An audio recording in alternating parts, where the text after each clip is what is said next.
All right. Hey, kiddos. I've had some questions about how to make a picture, the background in a Google Doc. And so I wanted to do a very quick tutorial for you. If you have questions, ask Mr. Plapp.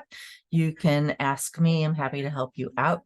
So this is specifically for Google Docs. I'll do one for Canva as well once I figure that out. So you just open up a doc and then you go to Insert and you want to choose watermark. Watermark is going to put it in the background.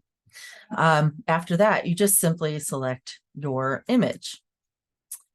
So if your hand picture is on your Chromebook, you've downloaded the picture and stuff, then you're going to want to just upload it and browse it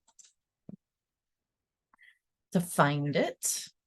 And I'm going to put a ridiculous looking picture of myself. I think I look cheesy. It's for your enjoyment. So here you go. I just upload it, and then you can see that it makes it the watermark. Okay, it puts it in the background. So I can change some of the features of that. So you can see over here on the right hand side, I can change the size of it, right? So if I zoom in, you get more of my wonderful little happy cheesy smile because I was trying to look professional in the moment. So you can zoom in, you can zoom out, you can keep it faded, which is going to allow your text to stand out more.